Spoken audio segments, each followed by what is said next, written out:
Je sais bien ce que vous allez dire encore une fois, je suis un hater du MCU. Bonjour à tous, on se retrouve aujourd'hui pour cette nouvelle critique et ça me fait, normalement ça devrait me faire un petit peu plaisir, parce qu'on va parler aujourd'hui de Spider-Man qui est oui, mon super-héros préféré, avec Batman, mais à vrai dire j'ai quand même beaucoup plus grandi avec Peter Parker. On en a déjà parlé plusieurs fois sur la chaîne, que ce soit dans des vidéos dédiées ou alors des tops, et vous savez normalement que je suis pas un énorme fan d'Homecoming, par contre j'aime beaucoup cette version Tom Holland de Spider-Man. Par contre, le Venom de Sony, c'est de la merde et que Sony arrête de casser les couilles avec leurs trucs et leurs crossovers. Du coup, est-ce que j'attendais Far From Home? Eh bah, j'ai envie de dire déjà dans un premier temps, comme tous les Spider-Man, oui. Ensuite, la com a été lancée, a été tournée autour des élémentaux ou des élémentaires, qu'importe, comme grand méchant du film, et ça faisait, en tout cas sur le papier, assez léger. On avait aussi toute cette particularité qui allait faire que Spider-Man allait partir en Europe et on allait retrouver le super-héros sur un terrain de jeu sur lequel on ne l'avait pas encore vu. Mais du coup, ouais, à ce moment-là, tu vois les élémentaux, tu te dis que tu t'en fous un peu, le fait que t'ailles voir Spider-Man à Venise,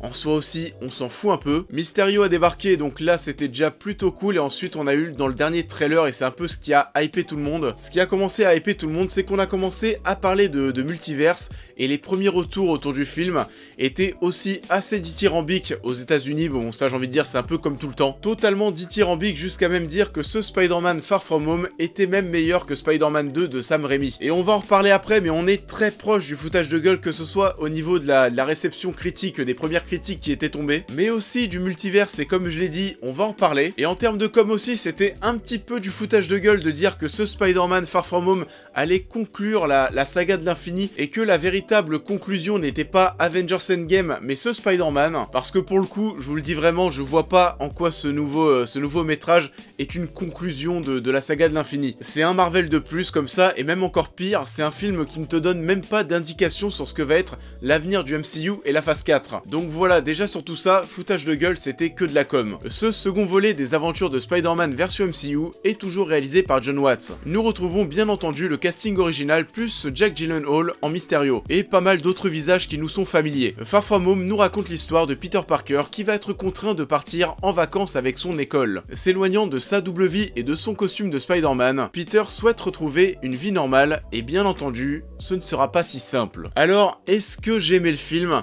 C'est un bon Marvel, c'est pas un bon film, c'est un bon Marvel. Si vous n'avez pas aimé Homecoming et tout ce délire un petit peu teen movie, vous n'allez pas aimer Far From Home. En termes de ton et d'ambiance, on va grosso modo être dans la même chose.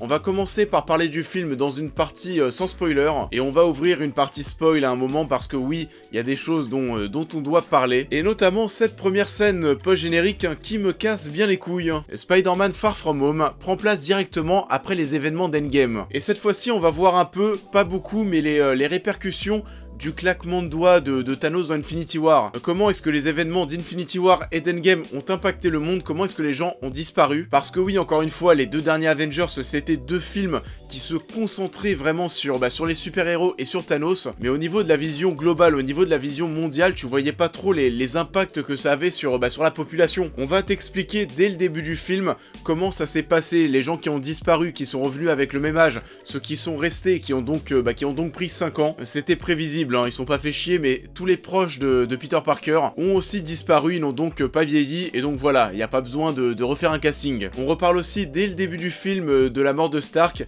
On a le logo Marvel Studios qui apparaît au début avec du Whitney Houston et son cultissime I Will Always Love You. Et c'est assez drôle parce qu'à ce moment-là, lorsque le film s'est lancé et qu'il y a eu les logos Sony et Columbia qui sont apparus, je me disais justement oui qu'une page s'était tournée, mais on était encore là, oui, tous les fans du MCU dans la salle, comme si cette saga, on va la suivre pendant très longtemps et on va l'aimer très longtemps, malgré ses gros défauts. Donc oui, voilà, la musique tombait plutôt bien. C'est un film Spider-Man assez original, du fait déjà dans un premier temps qu'on ne va pas retrouver Peter à New York, comme pouvait l'être aussi Homecoming. On n'a pas eu encore toutes ces scènes, vous savez, où Spider-Man se balance de gratte-ciel en gratte-ciel à New York. Et donc oui, sur le papier, nous vendre Venise, Prague et Londres, ça n'a pas la même importance pour un film Spider-Man que de nous vendre New York. Et au final, c'est pas totalement fou, parce qu'au-delà d'être un film Spider-Man, c'est surtout un film sur Peter Parker. C'est un film qui va avoir une symbolique assez proche d'Iron Man 3, et cette phrase qui disait que ce n'était pas l'armure qui faisait le héros, mais l'homme qui est à l'intérieur. Et là, c'est un peu pareil, et pour preuve,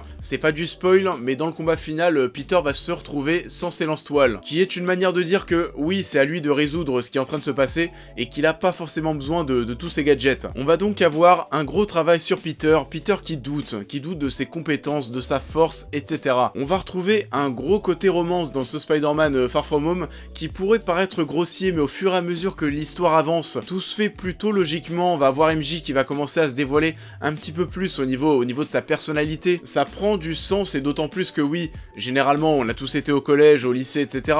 Quand il y avait des sorties scolaires, c'était à ces moments-là que t'essayais de te rapprocher de la personne que t'aimais bien. Du coup voilà, il y a toute cette romance qui fait, oui, très teen movie, qui va prendre de la place dans ce film, qui va prendre beaucoup de place. Et en plus de cette romance, les deux autres axes du film, bah ce sera l'humour et l'action super-héroïque. C'est un film qui va être grosso modo coupé en deux, avec une première partie qui est pas extrêmement faux-folle, qui va beaucoup se reposer sur l'humour, et la deuxième partie qui va être plus intéressante, plus originale, et tout va basculer, oui, dans un twist qu'on va retrouver en milieu de film. Ça restait prévisible, et la transition entre la première partie de film et la deuxième est un peu grossière. En tout cas voilà, ce que vous devez retenir, c'est que pour la première partie, on va être dans l'humour, début de romance, humour, début de romance, etc. Il y a, oui, comme dans quasiment tous les Marvel, des vannes qui passent plutôt bien. On va avoir aussi pas mal de running gags qu'on va retrouver durant tout le métrage, et d'autres vannes, oui, qui sont bien plus chiantes. Vous savez, toutes les vannes qu'on va avoir durant les combats, tout ce qui va tourner autour des deux professeurs qui vont accompagner cette classe en Europe. On va y revenir après sur ces deux personnages, mais en tout cas, oui,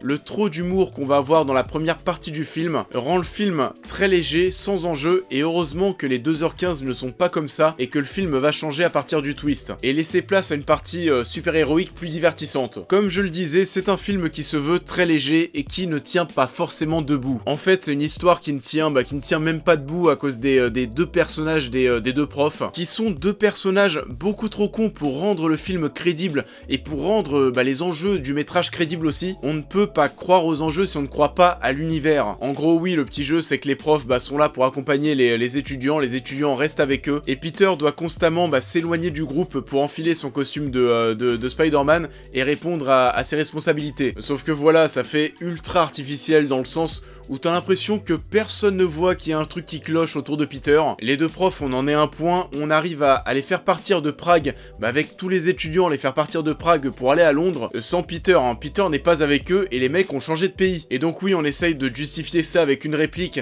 Ça commence à devenir une habitude dans le MCU, de justifier des choses, essayer de te convaincre de quelque chose en une seule phrase. Captain Marvel qui t'explique qu'elle ne pouvait pas venir aider la Terre et les Avengers parce qu'elle avait d'autres planètes à aller sauver. C'est du même niveau, les mecs savent très bien qu'ils tombent sur des éléments du scénario qui sont bouchés, et comment ils arrivent à te justifier ça avec une phrase. Et ça en reste à chaque fois, je suis désolé, mais ça en reste une facilité scénaristique. Si vous préférez, une facilité scénaristique justifiable. Le but est surtout de nous balancer un produit cool. Et puis voilà, soyez aveugles, vous aimez trop le MCU pour voir qu'on se branle total niveau écriture. On a aussi ce combat à Prague contre l'élément de feu, et sa résolution un petit peu chelou. En fait, c'est pas vraiment sa résolution qui est chelou, mais ce qui va se passer après, parce qu'en gros, le combat se finit, les personnages qui est en train de combattre se rejoignent et se mettent à se parler, mais genre normal, et c'est un petit peu bizarre parce que t'as pas l'impression qu'il y avait un élément ravageur contre quoi ils ont combattu, qui était quand même présenté comme la plus grosse menace et comme l'élémento le plus dangereux. Et donc oui,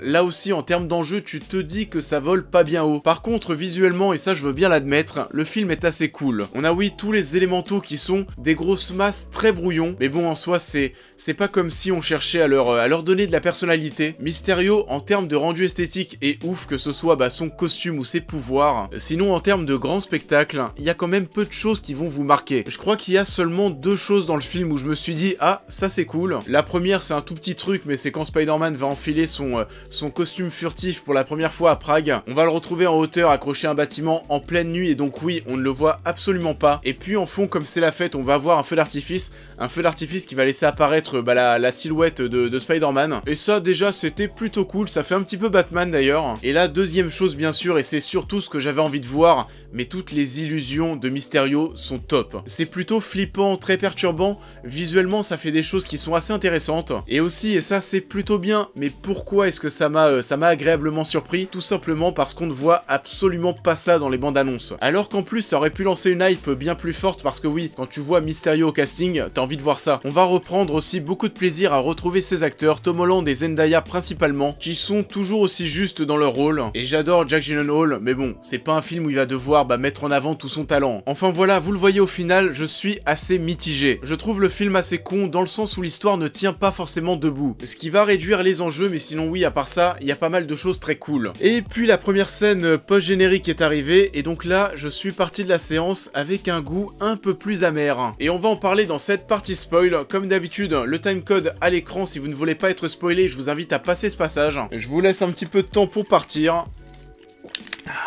Donc, il y a vraiment un problème avec l'identité secrète de Spider-Man dans cette saga. Déjà, dans Homecoming, on trouvait Peter Parker assez con, on trouvait son sens d'araignée lui servait aussi à rien, dans le sens où il passe son temps à se balader sans son masque et à se faire griller. Et là aussi, tu vois que le personnage a pas grandi, mais dès le début du film, et une conversation qu'on va avoir entre Happy et Tante May et Peter, quand Peter doit rejoindre les journalistes pour répondre à des questions, le mec, encore une fois, passe le premier rideau avec le visage à découvert, et j'étais dans une salle pleine, et au niveau du bruit qu'ont fait les gens, tout le monde pensait qu'il allait encore se faire griller bêtement. On a aussi la scène après le combat de Prague, où Mysterio et Peter vont se retrouver dans un bar en costume mais sans leur masque. Et encore Mysterio, je veux bien à ce moment-là, parce que lui sait que tout est une supercherie. Mais alors Peter, en costume, dans un bar et sans son masque avec du monde autour, pourquoi? Là, tu te dis encore que le gamin est un peu débile. Et donc oui, on y vient enfin, la première scène post-générique. Alors déjà, j'aime beaucoup la fin du film, j'aime bien ce que je vois de Spider-Man. Donc on a cette version de Spidey qu'on voit enfin se balader de gratte-ciel en gratte-ciel à New York. On le voit avec son téléphone portable en train de se prendre en photo, c'est hyper cool. La scène post-générique débute, et là, grosse surprise, l'introduction de Jonah Jameson, et donc le retour de J.K. Simmons, et donc oui, l'introduction du Daily Bugle, et là, à partir de ce moment-là, je trouve ça génial. Je trouve ça génial parce que c'était l'une des choses les plus drôles de la première trilogie de Sam Raimi. Ça fait à la fois très fanservice au niveau de J.K. Simmons, mais bon, en même temps,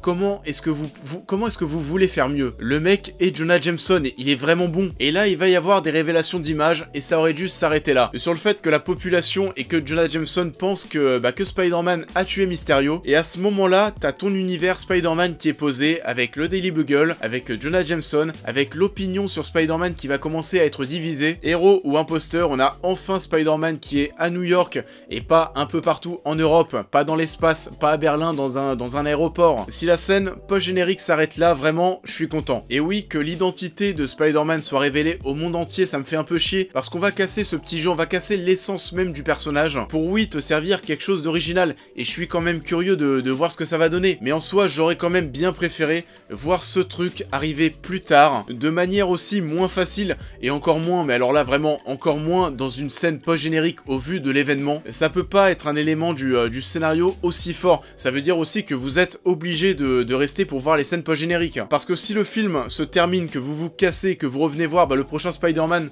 et que vous voyez que tout le monde connaît l'identité de Spider-Man et donc Peter Parker, là vous allez être paumé. Et donc oui, ça me fait chier qu'il n'y ait pas d'enjeu autour de cet événement. Dans The Dark Knight, on a aussi un axe autour de la révélation de l'identité de Batman. Mais il y a des enjeux, on a le Joker qui le pousse à faire ça, sinon il va continuer de tuer des gens. Du coup, tu te retrouves dans un truc intéressant où t'as un petit peu le cul entre deux chaises. Et là, dans Spider-Man, juste dans une scène post-générique, et au fait les gars, lui, Peter Parker c'est Spider-Man, et ça fait chier, c'est trop facile au vu de l'importance du truc. Sinon, la deuxième scène post-générique me fait un petit peu ni chaud ni froid, c'est un gigantesque troll. Pour le coup, cette fois-ci, cette seconde scène post-générique, c'est une vraie scène post-générique avec plus d'ambition, qui est plus longue, c'est pas simplement une petite vanne où t'es resté 5 minutes de générique pour rien. Et sinon, pour le coup, j'ai adoré tout ce passage de flambeau qu'on a entre Iron Man et Spider-Man, la technologie aussi qui est en train d'être récupérée par Peter, le fait qu'il va pouvoir avoir accès à ses costumes, qu'il va pouvoir en créer d'autres. Parce que oui, Spider-Man, et c'est un petit peu ce qui manquait aux sagas précédentes, Spider-Man c'est un personnage qui a énormément de costumes. Et j'ai aimé aussi le fait que Peter voit en Mysterio le potentiel futur Iron Man, le futur Tony Stark, jusqu'à même lui donner les lunettes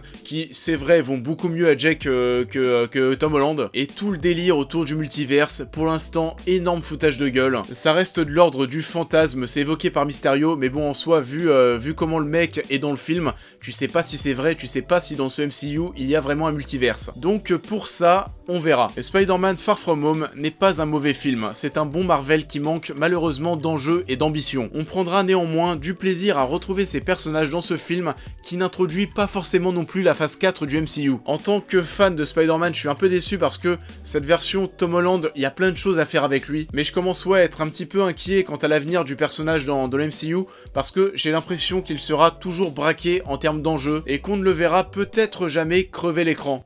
Ça en est tout pour cette vidéo, j'espère qu'elle vous aura plu. Si vous avez aimé la vidéo ou si vous êtes d'accord avec la critique, je vous invite à la liker et à la partager, à me dire en commentaire si vous avez aimé le film et même si vous avez préféré Homecoming ou Far From Home. Je pense peut-être, là comme ça à chaud, que je préfère Homecoming parce que le vautour. N'oubliez pas de me suivre sur tous les réseaux sociaux, de vous abonner, de m'aider sur Tipeee et Utip. Et on va se retrouver prochainement pour parler de pas mal d'autres films et du Roi Lion qui sera l'autre gros film du mois. Et tout ça avant de partir en vacances et ça va faire du bien parce qu'à Paris il fait un petit peu chaud. Donc voilà, portez-vous bien et encore une fois, à très vite.